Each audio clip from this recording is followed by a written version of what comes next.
Welcome back to the video blog of Sommelier Italia. I'm Letizia and today I'm taking you with me on a wonderful tasting of 5 different ceremonial matcha. These are not matcha kojicha, all 5 are matcha with an excellent quality to price ratio. So, from important historic companies, these are ceremonial matcha that are considered to have a good quality to price ratio, but more or less they're all entry level. I got them directly in Japan and I will be testing 5 of them for you, but not just by explaining their taste or aromas, but also by discussing them from a historical and philosophical perspective. So stay with me.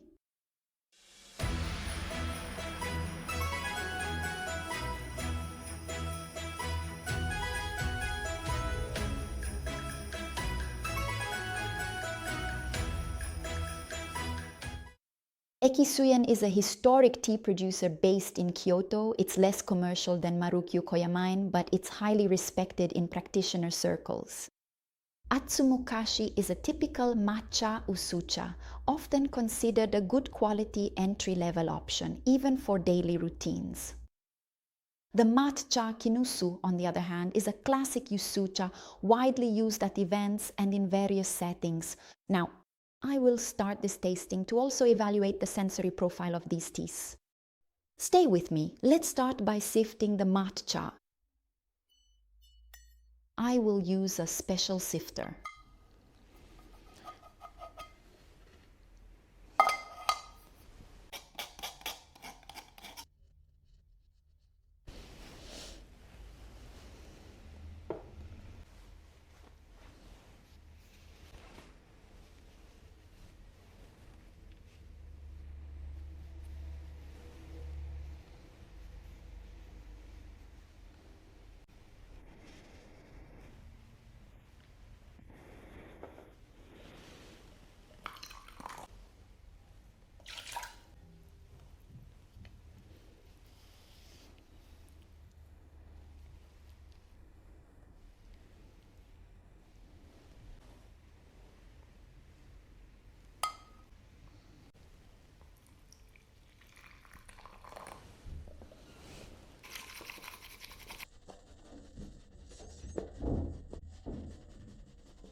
During the tasting, it lost all of its distinctly vegetal notes, the ones that were a bit, let's say, excessive. It's very smooth, rather creamy, fairly neutral, so it's not a truly spectacular matcha, but overall it's very balanced and very easy to drink. Pleasant, sweet. Now let's try the kino uzu.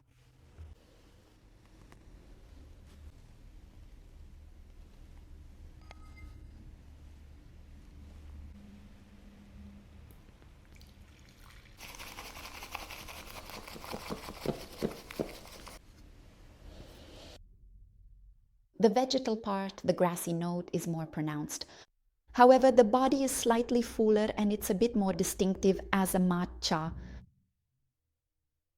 A little less for beginners, perhaps a bit more suited for ceremony. Kanbayashi Shunshoo is one of the oldest families producing tadiyuji, which was founded between 1558 and 1570. So it has over 450 years of history. Its matcha aya no Mori is a name that holds poetic and symbolic meaning, and it can be translated as the interwoven forest or the forest with interlaced patterns, where the word aya refers to a complex design, a refined weave, a harmonious interlacing, while Mori means forest. In Japanese culture, aya is often associated with precious fabrics, brocades, and subtle patterns that are revealed only upon close observation, just like those used for koicha containers. Aya no Mori, however, is an entry-level matcha designed to accompany daily practice. This matcha reflects the understated style of the Uji school.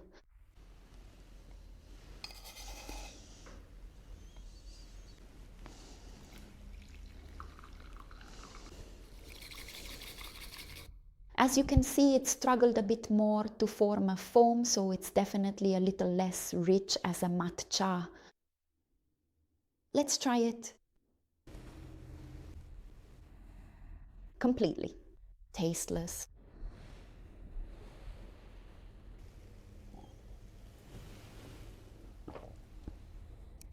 Just a hint of creaminess, barely noticeable. The taste of matcha, completely flavorless, absolutely not recommended. So far, the worst I've ever had. Sure, it's sweet, it's not bitter, but it doesn't taste like anything. It's definitely not ceremonial. The company Marukyu Koyamaen from Uji didn't start out as an aristocratic supplier like Kanbayashi, but as a family of growers. The Koyama family has been growing tea in Uji since around 1700 and was part of the Noka, meaning the farming family specialized in shaded tea. Only later did they start refining tencha, grinding matcha, and creating blends intended for the ceremony. Its name comes from Maru, which means circle in the sense of completeness, and from Kyu, which means continuity. Koyama, on the other hand, means small mountain and is the family name, and the word en, common to many matcha companies, means garden. This is the Shohaku. Marukyu Koyamaen is the standardized symbol of modern matcha, as it was among the first tea houses to classify matcha by grade, establish sensory consistency, and create product lines that can be reproduced every year. They work to achieve continuity and reliability. And that's why today it is among the most used by tea ceremony schools. And it is the official supplier for Urasenke, Omotesenke, and Mushano-koji Senke.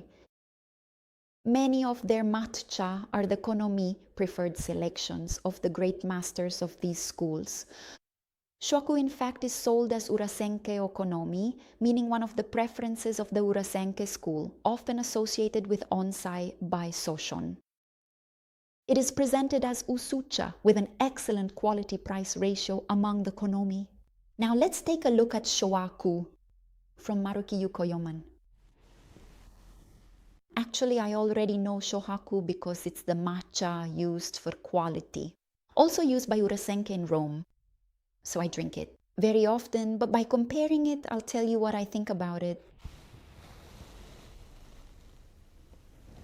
It's more vegetal compared to the others. Definitely more than the last two we tasted. It's not bitter, but it's not particularly sweet either. It's missing something. It lacks that biscuit wafer note, that indulgent white chocolate aspect. It has a nice fresh aroma. A certain roundness, but it absolutely lacks richness. So in my opinion, you can choose something better than Shohaku as well. The Maruyasu company has been operating for generations in Tsukiyama, in Shiga, an area less famous than Uji but historically fundamental, a place of pilgrimages, a region where tea was destined not only for the aristocracy but also for monks, travelers, and even ordinary people. Seiro, on the other hand, is a classic entry-level ceremonial tea for Usha.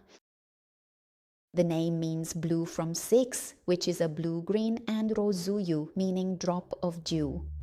It is a clear reference to purity and clarity.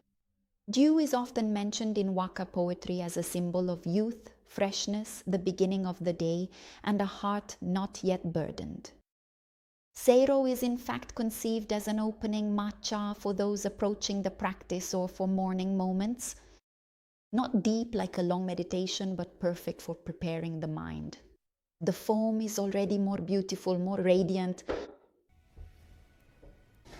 The aroma is fairly neutral, but it has something sweet about it. It's still pleasant.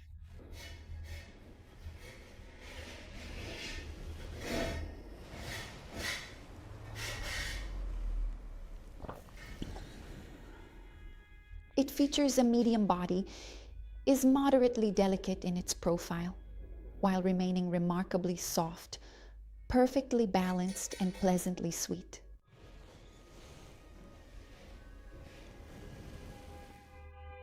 Fairly rich. Not a stratospheric matcha, but pleasant. First place goes to Hatsumukashi by Hekisuien. Second place goes to Seiro by Maruyasu. Hatsumukashi is balanced, soft, pleasant, rich, fairly sweet with a hint of tartness, not too vegetal even in its aromas. Floral, biscuity, fresh, not bad at all. Clearly it's not a dream matcha, but it's still a good usucha and that's fine. Also suitable for tea ceremony. Seiro by Maruyasu is smooth, has a medium body, fairly sweet, not too vegetal, balanced, and generally delicate. To be honest, none of these matcha are what I would call great ceremonial matcha. They are all simply matcha with a decent and acceptable balance between their quality and their price point, and they are all fairly sweet. There are no harsh or bitter notes, and they're not overly vegetal in taste, except perhaps for the Shohaku. However, there aren't any super sweet, super biscuity, or truly memorable matcha options here either.